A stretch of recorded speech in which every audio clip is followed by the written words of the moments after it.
Welcome, friends. Today on the Flower Essence podcast, we have a very special guest, our friend and teacher, David Dalton. David is a pioneering flower essence producer, practitioner, author, and educator.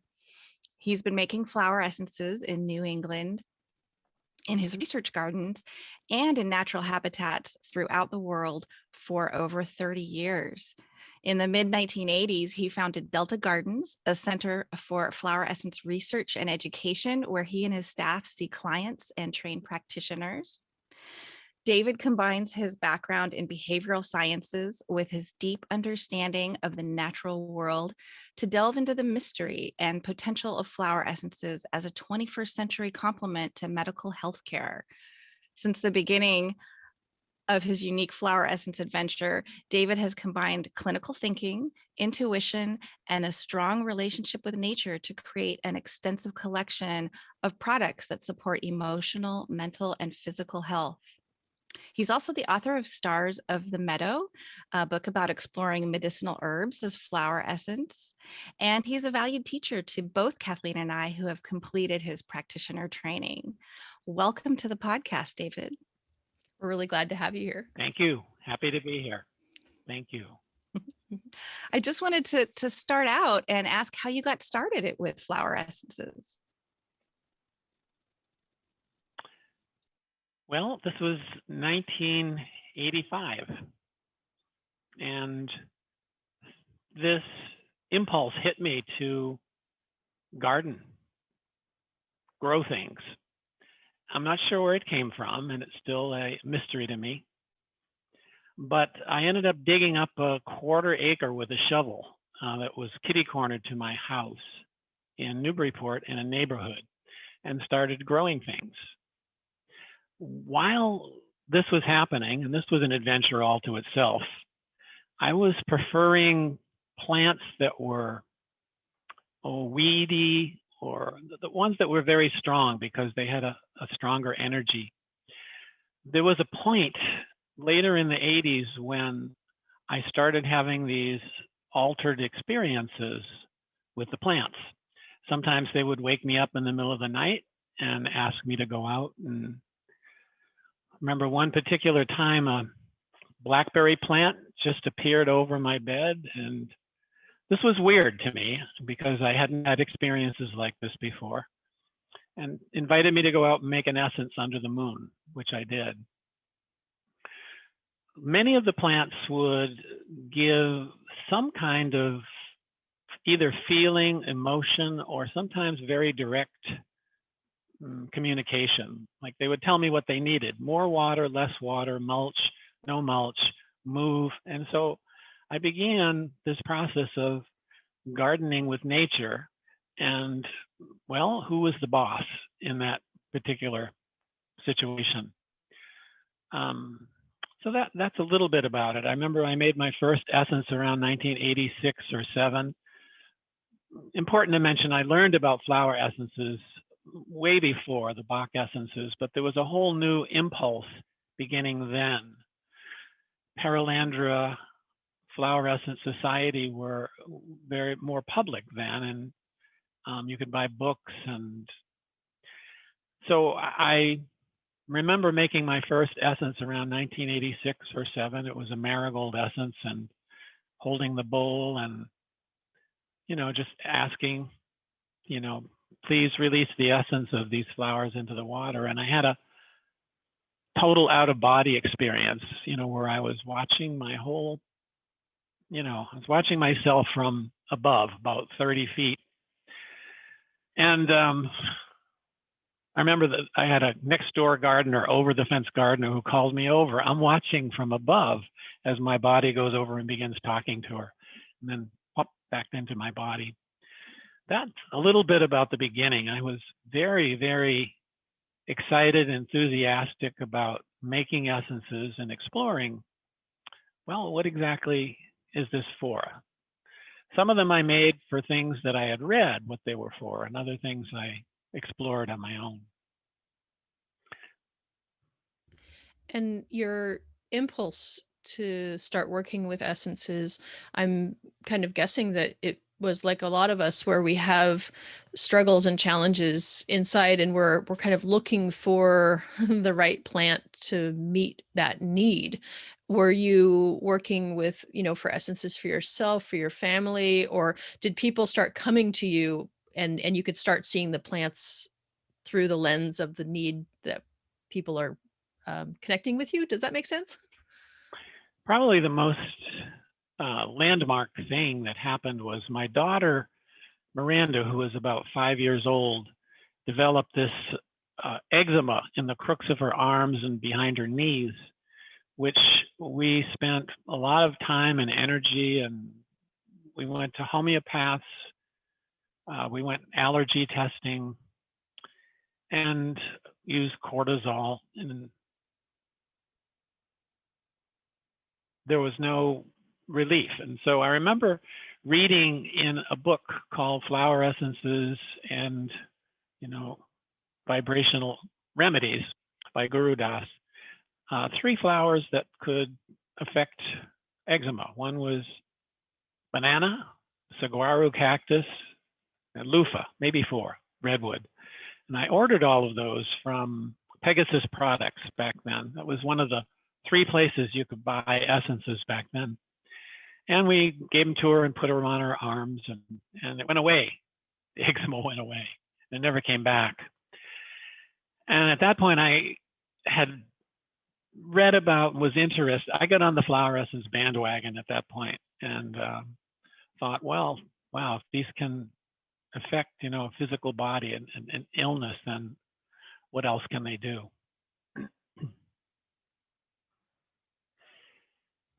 And a lot of your practice and your work, if I'm still current with where you're at, has very much been about, unlike a lot of other flower essence, leaders, where there's a lot more conversation about soul development, and working from that angle. But a lot of your work is looking through the lens of the body and through the lens of illness, and essences that can help shift those circumstances that created fertile ground for that. Is that right? We'll never abandon the Bach paradigm that if there's illness in the body, there's something wrong in the personality, that the imbalance in the personality causes that. And so we're always working with the personality, working with the vibration, working with stress in people's lives. And then we found many essences that directly affect the physical, and we will use those in combination with. So this flower essences will never become a kind of stop in and, fix your rash kind of thing. There are other things in a person's life, especially as they get older, that need to be rebalanced. Yeah, and I think that really speaks to the biopsychosocial medicine, the studies and the learnings that are starting to happen in that mind body medicine field finally. And you were working with that since the 1980s. So and you've continued to do that this whole time, right? It sounds like, right? Right. Yeah. We do full time. And your clinic, yeah. So you have a busy practice, very busy clinic with practitioners. Right. Yeah. Right. Mm-hmm. Yeah. Mm-hmm. And yeah. Oh, no, sorry. If you had something to say, go on. Well, if you wanted to know about the practice, we see, I don't know, maybe 50 people a week with various things. There are 3 practitioners currently seeing people, and since the pandemic, there's been a little bit of shift. We do most everything remotely now, but that's about to change. And one of the things that you're well known for in your work has been in pioneering new essences, in taking, we're standing on the shoulders of Bach and all the others who've been creating essences over the years, and creating whole series. I mean, you've been very prolific in your career of creating new essences. Can you share with us a little bit about the process that you use to, when you're feeling drawn to start a new line of essences, such as it is, and a lot of them have been travel essences where you've gone to other countries to work? Right, right. Well, the process begins by observation. Where does the plant grow? What's its cycle? How does it act and react with the environment around it? What are its friends? What are its enemies? We get a kind of picture of its personality, through its shape and color, and then put that aside. We also use our intuitive faculties and some processes where we, go into meditation, and we begin to commune with the plant and the plant's energy, and find out. We ask, what are the healing qualities? Once we make the essence, we take the essence and do the same thing. We'll have several of us involved in this process, and we look at what are the similarities in what we found. Next thing we do is we give this to a whole bunch of people. Before we take our deductive or intuitive information for granted, we see what happens. Sometimes it's very consistent, and sometimes it's surprisingly diverse. And so then what we have is we have the task of assimilating, putting things together. So for instance, there are a couple of essences like borage that 99-point-something% of the people that take it will feel calm or relaxed. The same with Angelica flower essence. We'll feel this overwhelming kind of nice downward ease, chill out kind of feeling. And yet there'll be a couple of people in a group of 30. Well, I used to do these, these groups. I pay people to come together and take the essence, and they would all write down what they experienced, and then we would go through it. Focus groups. So what we do then is, compare and contrast. And so, for instance, with this Angelica and borage, I remember one class I did, there were 30 people in the class, and 28 of them had that feeling, and 2 of them felt enormously disturbed, just the opposite. And we found that across the board, a number of people feel that. And so the question was, well, what does that have to do with this other impulse that we're feeling in the flower, which is to relax, to calm?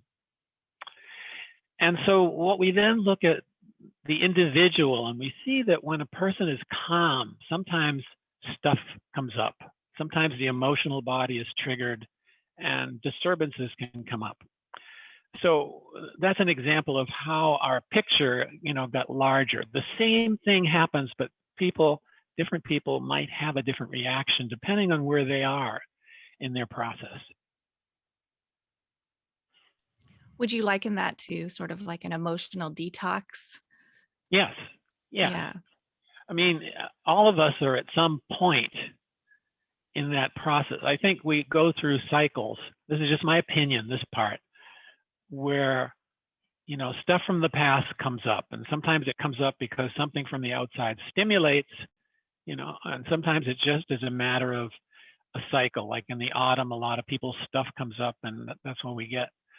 And what people do is jam that whole process and get depressed.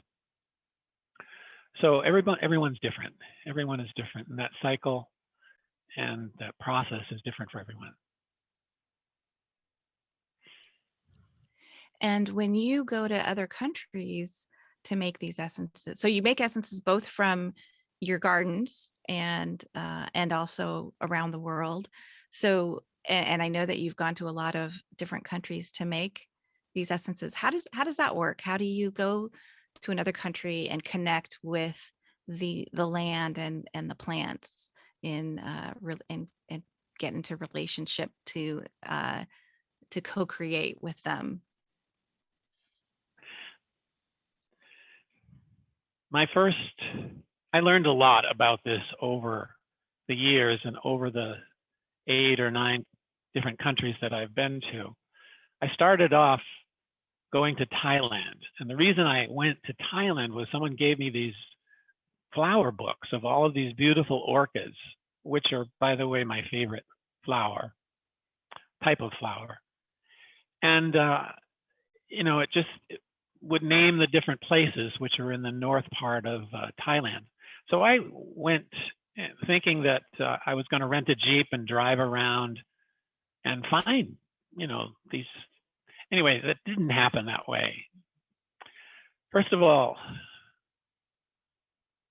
Thailand is kind of overrun by tourism. There are 9 million people that go there every year. It's about the size of Texas. Their economy depends on it. So most of the natural resources are either bought and owned or they're destroyed. And so I went to Chiang Mai initially and found also that driving in Thailand was going to be an impossibility. All the street signs are in Thai. Everything winds around. And so I began looking for help.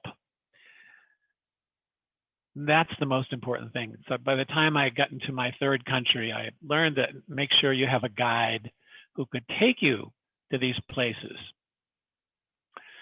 So I did find maybe 5 orchids on my own by going way, way away from the cities. This is how I do it. I would go to a remote village and I would rent a motor scooter. And I would drive in a straight line from the city until it got, rural, until there were plants, until there were parks, until there were trees, until there were no cars. That way I didn't get lost. And connecting, so your question was like, how do you connect with, the people and the energy of the plants? That's not a problem. Connecting with people is a lot more difficult than with plants. By this time when I see a plant, I see a friend. Some of the hardships I've had in some of the countries got relieved as soon as I saw, one of the things that I was there looking for. Probably the most difficult thing, next to finding the flowers, imagine landing in Logan Airport and asking somebody, where are the flowers? They're either in somebody's garden or you better get way, way, way away from here. So the most difficult thing was, how do you get the essences back? And so I started off in Thailand with these 6-ounce bottles. They were fairly large. I was able to purchase them there, which was wonderful, and then send them back in groups of 6 or 8. And so every country has their laws about what goes out. And I remember the first 8 essences.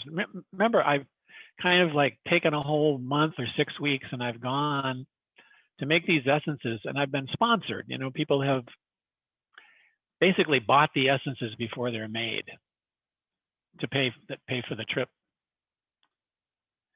So I remember going to DHL and the woman opening the box and taking out these bottles, and she asked me what was in the bottles, and I said, well, flower essences. And she was like, she didn't know what that was, but she decided just right then that was okay. It could have gone either way. After that, I made sure that I saw the same person. I waited until she was working, and I say, I've got 2 wooden elephants and T-shirts and, oh yeah, 6 flower essences. She goes, oh, you're the flower essence guy. Other countries, it wasn't so easy. If you go to Peru, they don't allow you to ship anything liquid. So you need a little bit luck or another resource.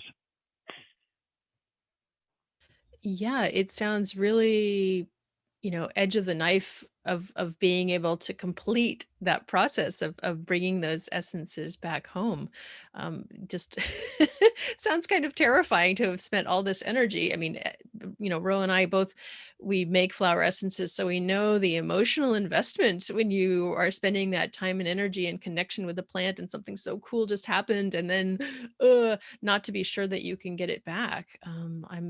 Is that something that you're able to sort of research on the way out, or is this just like, universe, okay, just set it up and help me figure this out on the way back?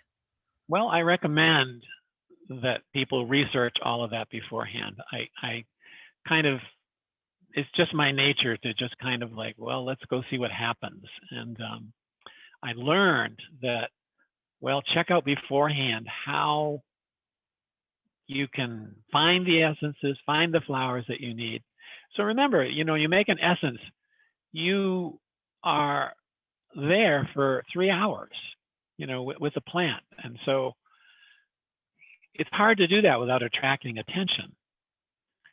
I remember in Uganda, I had a driver who was also very helpful. So I would make an essence. I would put the bowl down with the flowers in it. And, before 30 minutes, there would be, I don't know, 50 to 100 people. Just like, well, what are you doing and what's going on here? And looks like something's going on. And so my driver would go around and he would tell people, stay back, this is an important doctor from, the States, and he's making medicines here to, like whatever he told people, it kept them away. But so it's not easy to find the flowers, to find the privacy, to find the way back home. In Uganda, I sent the essences in groups, I think groups of 10. So I sent 3 different waves out. And I had a little difficulty. They thought they were drugs and they were going to hold them up. And they said, well, if we don't hold them up, they won't let them in, but we'll send them out. When I get home, I get a phone call the very next day saying, we have these bottles for you. What's in them? And I said, well, those are flower essence. Can you explain what a flower essence is? And then there's this silence. Do you have anything written on flower essences? Apparently what I said was just like Greek, Swahili, Chinese, just another language. I said, so I sent it and they said, okay, we're letting them come. I said, what would have happened if I wasn't here? Because all 3 of these mailings were there all at once. She said, we would have sent them back. So that was another stroke of luck. That's wow. I'm so glad that universe conspired that you could be there at the phone to be able to get that through. I know that I've used the your Ugandan essences a couple times to really dramatic results. In particular, I was working with a troop of vervet monkeys for a zoo where I was doing rounds, and those were the essences that met them.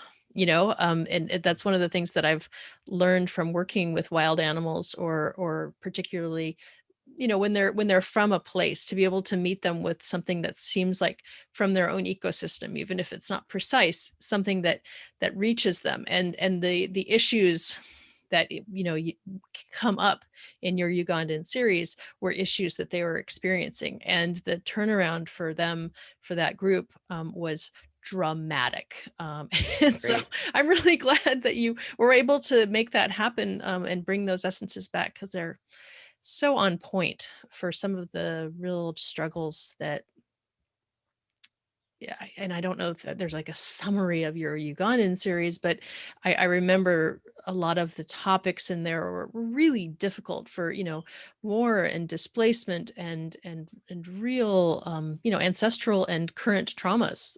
So those were really on point and have come on point for a few clients since then for me. Right. So is there a question there? You could just respond to that or not. I just wanted to tell you that it was something that I really appreciate, that you put your skin in that game, because I know that that was not necessarily an easy trip. That was a really No, the Uganda trip was probably the most dangerous and difficult. Um, I chose Uganda. I chose these places in different ways, but I chose Uganda because it's right at the source of the Nile, and it's on a old volcano bed. So I was looking at that whole area, East Africa, Kenya and the Sudan, and then there's the Congo to the west, and then to the south, Rwanda. And it was the most safe. And that's kind of why I picked it out of all of those. But when I was on the plane going there, and I think I landed about 11:30 at night, I looked around and everyone else on the plane was in groups. They were either missionary or salespeople, so for the first time I thought like, uh-oh. There was an election going on at that time. The current president, whose name was Museveni, he was the one that deposed Amini back in the 80s. He had promised the people that after being there 20 years, they could have an election. And then he changed his mind and he said, yeah, you can have an election, but I'm running too. And he won. And people feel like he fixed the election. But there was that fever. And I remember getting in the taxi, and the first thing I noticed at night was how many people there are. There are just many, many people walking around at night, and a lot of people, armed guards with guns, and all of the, gas stations. And I realized, oh, this is not going to be easy. Not only that, like the bottles that I had sent 6 weeks before never got there. The bowl that I brought broke. Someone stole the camera that I had in the airport in Amsterdam. So there were a lot of things. Oh, and then none of my credit cards worked. So there were a lot of things that made this not just dangerous, but scary. And so somehow, a lot of series of miracles. I was able to make the essences, traveled around fairly freely, finally found a driver who could speak, fluent English and was very helpful. And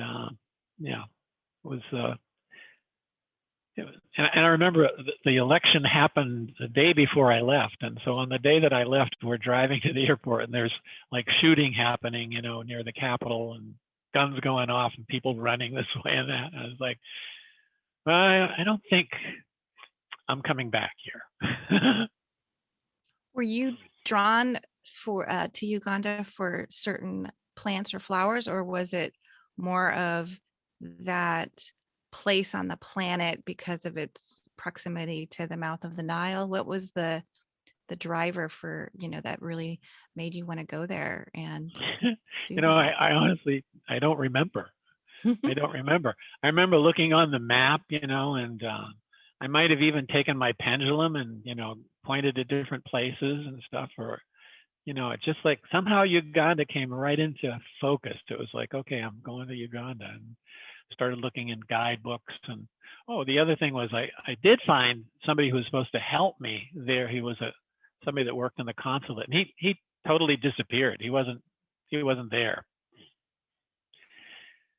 Yeah, so imagine I showed up at night and none of my credit cards were taken because they only took Visa and I had MasterCard. And I had a whole bunch of 20s. And I remember the woman at the desk going through the 20s, and she says, you can't take any 20 before 1999 was not taken because they had a counterfeiting problem back then. So I basically had no money. I had money for maybe 4 nights in the hotel and a little for food and taxi after that. And this was, 1996. There wasn't the sophisticated internet back then. I had to go to an internet cafe, boot up and wait. And we finally found a place that took MasterCard that would give me cash advances. And I went and they said, no, sorry, this card is closed. And then I called home and found out that, well, they just got a call from MasterCard saying, someone from Africa tried to use your card, but don't worry, we shut it down and we're sending you a new one. I was like, Anyway, I made 30 essences, got them back home. It's all just a great story. The story is just such an adventure that I wrote the story. It's about a 30-page story. It's on the website. Yeah. We'll be sure to link to that because I'm sure that a lot of our listeners would enjoy listening to that story. Sure. And I know we both are also interested in that, the Uganda series in itself, but also in the animal essences that you made there. So there's a leap from making flower essences to making animal, I guess maybe spirit essences. I'd love to hear your philosophy and how you felt inspired to do that, and sort of a little of the process and maybe some of the healing qualities of those essences. Well, I'm glad you used the word leap, because I think in this work, you have to be ready for leaps. Sometimes you think you know the process for determining something, and then something else happens. You think that because of your exploration of a flower and the deduction of it, it might be for something, and then something else shows up. So this is a strange story, but I had a very near-death experience in Uganda where I was lying in, well, it's a long story, but after my heart stopped. And this was after some prolonged anxiety, the first 10 days there, about money and safety and sleeplessness.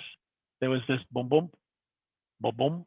And then I started going through this tunnel. They talk about the tunnel, and there were people on each side who I couldn't see. And I'm going like, oh, this is how it's going to happen. Anyway, that stopped, and this voice came in. Sounded kind of like Barry White, very deep voice, and said, you're not going to die, and you didn't come here by mistake, and just listen to the voice and it will tell you what to do. And so that was how things started going well. Where could I buy it, get a bowl? Where could I get bottles? Who should I talk to? Where should I sit? And so everything started going just perfectly, and I found a driver and someone to share expenses to go to the game parks in the western part where the flowers that I was looking for were. During that time in the game park, we had really very interesting experiences with the animals. Usually in these parks, they send out guides, and the guides come back and they say, 6 a.m, everybody gets up. The guides say, here's where the lions are, here's where the elephants are, and people go out in their cars. And so everybody was headed in one direction, and I'm with my driver, and I said, let's go the other way. So we went the other way, and this kept happening to us, and it happened so often that people started following us. We would run into a pride of lions or some elephants, hyenas. One time an eagle landed on the roof of the car, just landed. One time an elephant must have missed us by, inches. So during that time, Barry was telling me that I was being imprinted, which I didn't understand what that meant. When I got back, the following full moon, when I got back, Barry said, it's time to make the imprinted essences. And I understood, so I made a jar for each one of the animals and I put it in a circle. It was the full moon, and these wild turkeys came just adjacent to the property, and they all started making noise like that. So there was this wonderful, enchanting kind of experience. And so around midnight, I came back and I brought the essences in, and I would hold each one going like, let's see what animal this might be. And I would guess, and I was wrong. So I went to bed, and the person who I was living with at the time woke up in the morning and said, and she knew nothing about what I was doing. She said, I had all of these dreams about animals last night, and there was this one, and she named all of the animals in the set. What I did next was I would bring a single essence to a class and say to people, this is an animal. It's one of these 8 animals. Take the essence and, kind of go inside for 5 minutes and see what happens. And at least 9 out of 10 people would know what it was. Some people would. So I remember when it was the eagle, someone, felt wings flapping, and someone just felt vision sharpening. And so we have these 8 essences, and what they do is they help people kind of attune to a certain vibration that may be helpful. So the lion essence is very good for people who are meek and withdrawn and not assertive and have trouble with boundaries. And the elephant seems to be good for people who aren't quite in their bodies. And so we're still exploring those. I mean, they're kind of not the main essence that we pay attention to or use. They're kind of like a little aside. The essences and their use, as we evolve, we begin to know more about them. We know more about essences now than Bach did. The essences that we use now are more for us in our more evolved, developed state. For instance, Bach, this is a little bit of a tangent. Should I go on the tangent here, the Bach tangent? Yeah. Yeah, go on. So Bach, all of his essences, because of the thinking at the time was, the person, you had a personality, and all of his essences were to help balance, extremes in the personality. So now we know that the personality is something that's built on life experiences. Early and traumatic experiences feel, they register significantly. So we have essences for removing trauma, where, in Bach's day, that was not even a thought. But the thoughts that he did have, that something in the personality, is making people sick. That's so far advanced. People today are just kind of like getting that. They just kind of get that. Yeah. And I just wanted to comment though about back on the Uganda essences, and your testing of them. I mean, that's amazing. So the people who are taking these essences and guessing which animal, I think that's pretty profound. These aren't professional psychics. They're just, your regular people, right? No, yeah. Neither are they essences that you can explain the way you explain traditional essences. So at least there's something physical. There's a flower and there's sun, and people go, okay, well, there's something in there. Here it's like, well, this is a little bit of a leap. Right. Even for me, this is a little bit of a leap. But right. Here I was in the garden with these jars, and Barry had saved my life, so he stopped talking to me when I got back until that particular night. So I paid attention. Wow. And the other set of, you have quite a large set of medicinal plant essences. And that's one of the things that attracted me to your work initially, because of my study of herbs. And you not only were working a lot with flower essences made from herbs and medicinal plants and weeds, so to speak. But you wrote a book about it, The Stars of the Meadow.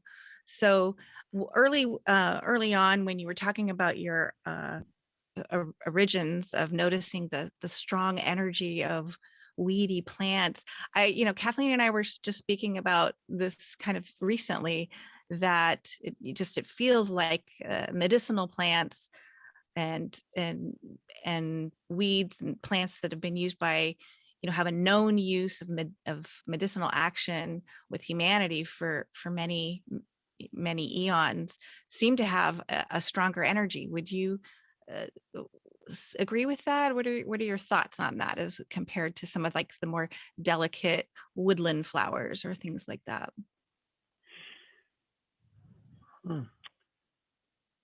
I began preferring weeds and medicinal plants, herbs, because their energy was stronger and I could hear them more clearly. And so I wasn't an herbalist, but suddenly I have a garden filled with herbs, and it's filled with herbs because, well, some of the other, the flowers that are more domesticated had just not much. They weren't giving much. In the woodland, by the way, those very delicate flowers, when they're in the woodland, it's the whole woodland that resounds in their energy. And so, you take something like those plants on the forest floor, they developed after years of there being, pines and spruces that didn't drop their leaves and gave no light. So there was no light on the forest floor. And then over time, these things, as they get bigger, their bottom rots, they fall over. And then the other trees that, have leaves, and the leaves drop and there's light. So now there's light on the forest floor. And in that light, these things, so it's like millions of years worth of evolution that these little tiny woodland plants, and so they have a very strong energy also. Yeah, I would agree. And I agree that the environment is a big part of that.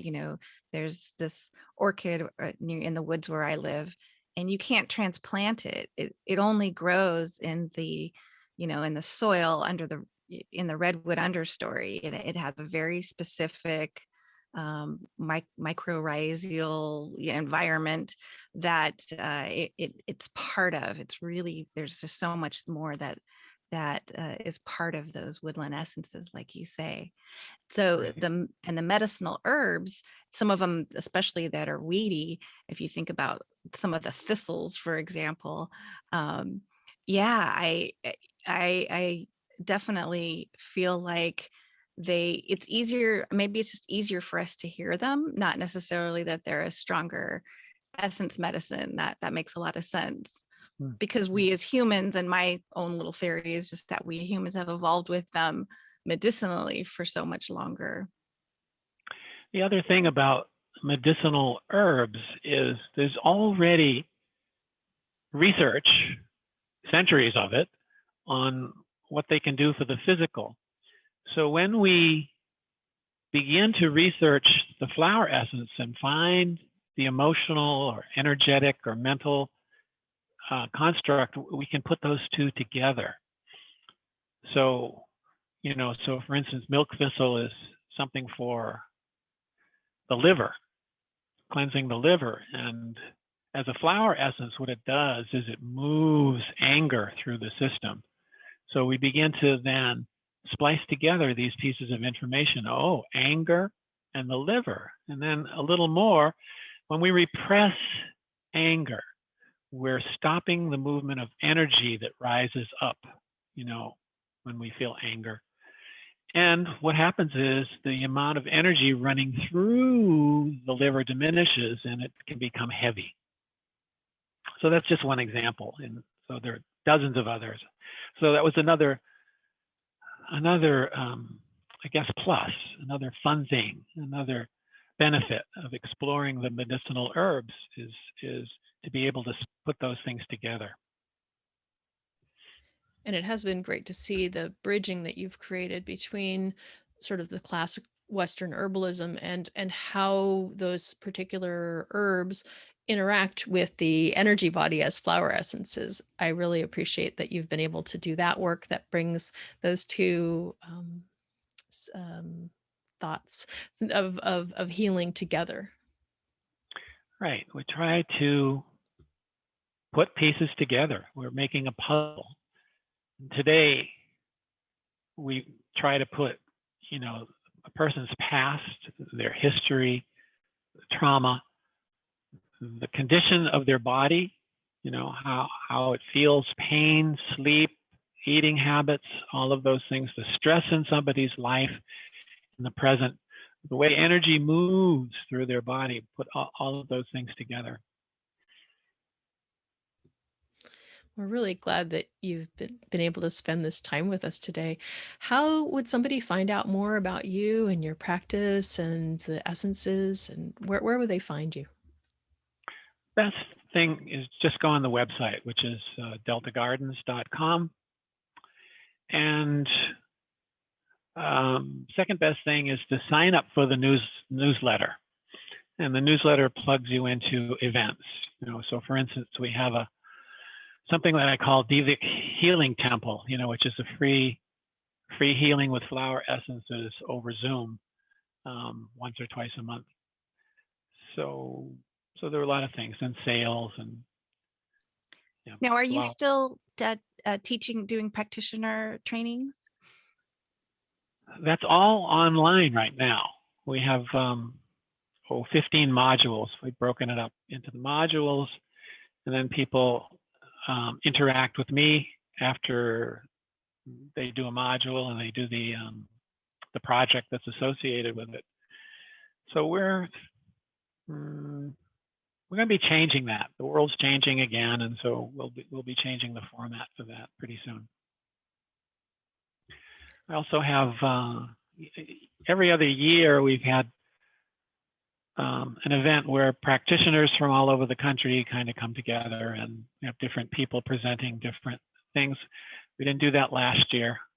Not sure if we'll do it this year, but we'll do it definitely by next. Well, I really was delighted to have the privilege of studying with you in person. There's something lovely about being in presence with you and with the teaching, because it comes through in an additional way. But certainly there's also a great value in being able to do things without having to fly across country or that traveling thing is also a problem. So it's I think probably that blended model might be the future of things, where we have certain things in person and certain things done remotely. But like today, we're really glad that we were able to do this remotely. Thank you, Zoom. For allowing this. Yeah. So it's been really, really great spending this time with you and learning a little bit more about your work and your essences and the pioneering work that you've done for the world of flower essences. So thank you. Thank you. Thank you. Yeah, thank you. It's been a real treat. All right. Well, until next time, flower lovers, we will look forward to seeing you with our next episode, which will come up soon, I'm sure. And we'll be letting you know news and exciting things that are happening with us. See you soon.